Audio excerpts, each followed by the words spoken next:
Hello guys, good day. So usapang BSP series po tayo ngayon guys. Meron tayong barya dito. At ito po ay 1 peso coin. Under po sa BSP series. So specifically, ang pag-uusapan natin ngayon ay ito pong taong 2016. Ayan. So year 2016, 1 peso BSP series. So sa mga hindi pa po nakakaalam ay meron pong dalawang uri itong ating 1 peso BSP series guys na year 2016. So sa video na ito ay alamin po natin, i-update po natin kung magkano na ba ang percentage ng bawat variation na ito. At may mataas na ba ito na collector's value. So yan guys ang ating aalamin sa video na ito, at i-review na rin po natin ang overs at ang reverse po ng baryang ito at ang kanyang counting features. So yan guys, ito po sa kanyang reverse po natin malalaman ang pagkakaiba po ng barya. So as you can see, meron na pong kaibahan. Yan. Pero dito sa kanyang overs ay magkapareho lamang po. So yan po ang ating tatalakayin sa video na ito, 2016 1 peso BSP series. And before po tayo magpatuloy ay mag-intro muna tayo.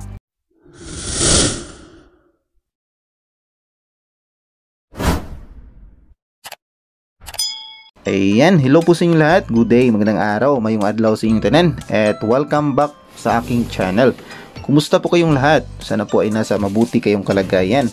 So for today's video nga po, ang pag-uusapan po natin ay bali ito pong year 2016 na 1 peso po na BSP series. So alamin po natin ang update, current price appraisal ng baryang ito, at ang kanyang overs, reverse at ang counting features. So unahin po nating i-review ang kanyang overs at reverse. So yan guys, dito po sa kanyang overs or sa kanyang harapan ay naka-highlight po ang portrait ng ating bayani na si Dr. Jose Rizal facing right. Katapat po ng kanyang portrait, makikita po natin ang 1 peso na denomination. Sa ilalim po ng denomination, ayan, makikita natin ang pangalan ni Dr. Jose Rizal. Dito po sa pinaka bottom po, ayan, makikita natin ang taong 2016. Yan, ito po yung taon na na-mint po ang baryang ito.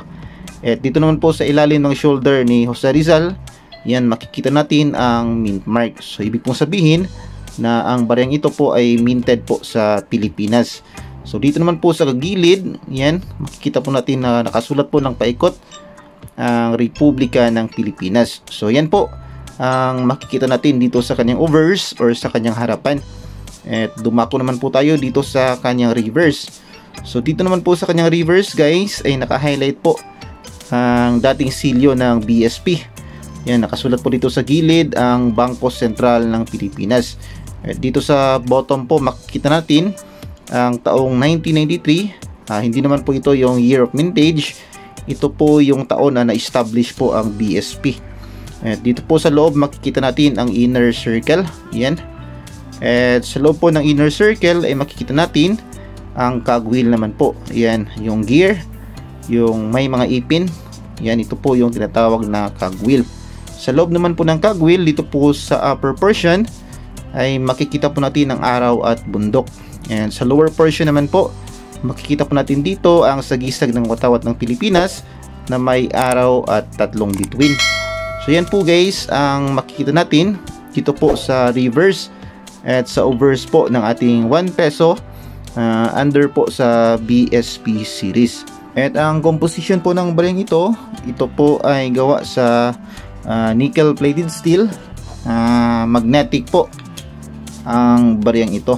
So sa mga hindi pa po nakakaalam ay meron pong dalawang uri itong ating BSP series.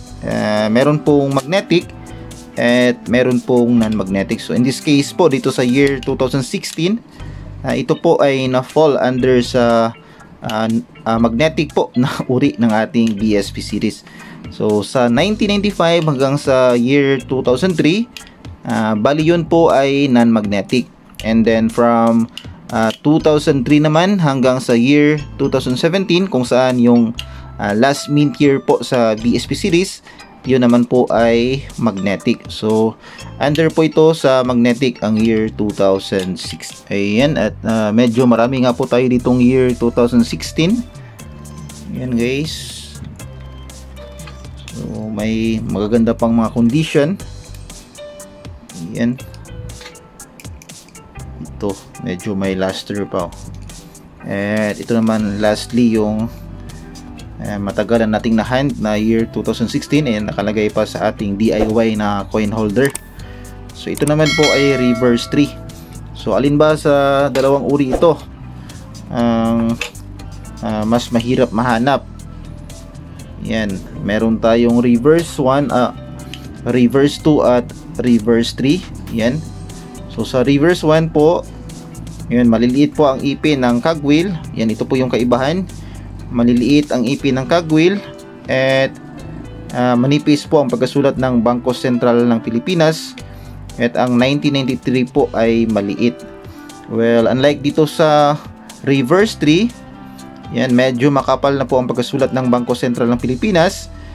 At medyo malalaki po yung kanyang cogwheel. Yan, yung ipin ng cogwheel. Yan, i-focus natin yan guys.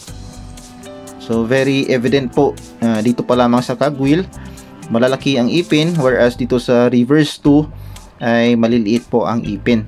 And then dito naman po sa 1993, yan, malalaki po ang 1993 na boulder po dito sa reverse 3 against dito po sa reverse 2 na maliliit po ang pagkasulat ng 1993. So yan guys, at lastly dito sa kanyang inner circle, mas makapal po ang inner circle nitong reverse 3 comparing po dito sa reverse 2. So yan po ang pagkakaiba ng dalawa. Yan, reverse 2 at reverse 3 na year 2016. Yan yung iba natin dito.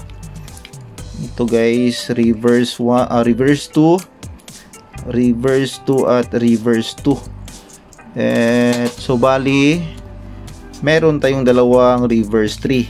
Yan. So reverse 3, reverse 3. Yan, magkapareho po. Yan. Itong isa naman po ay reverse 2.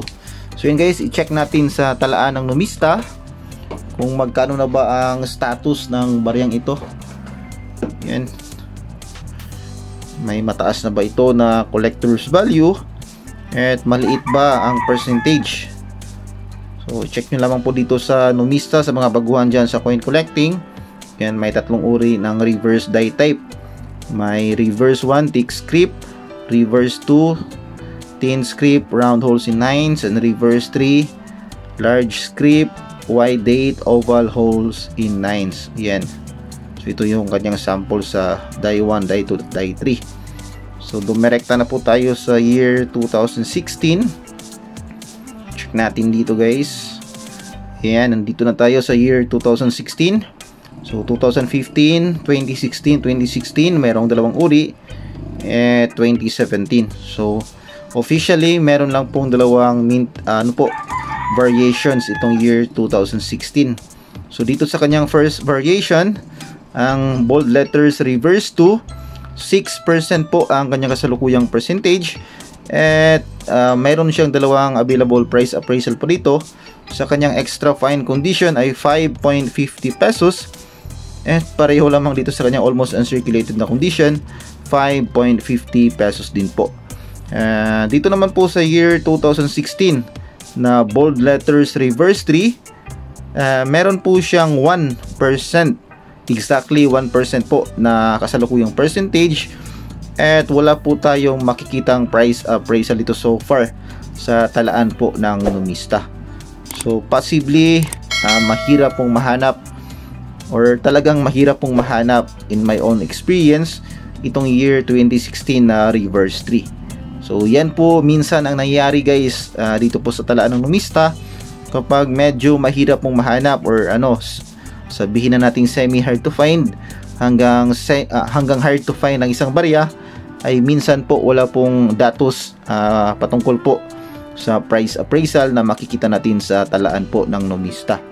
So yan guys, ang medyo mahirap pong hanapin sa dalawang variation na ito ay ito pong reverse 3 sa 2016. So itong reverse 2 ay medyo common pa naman po. Madalas pa natin itong nakikita sa circulation. Sa reverse 3 naman po, Ito po, masasabi ko po talaga in my own experience na medyo pahirapan pong makahanap nito. Kahit nung mga nakaraan po ay palagi po tayo nagpapabarya, ay ano po, matumal talaga makahanap nitong reverse 3. Sa katunayan ay meron lamang po tayong 2 piraso dito. Actually 3 pieces na po yung reverse 3. na misplace ko lamang po yung isa. So yan lamang guys ang ating update dito sa year 2016.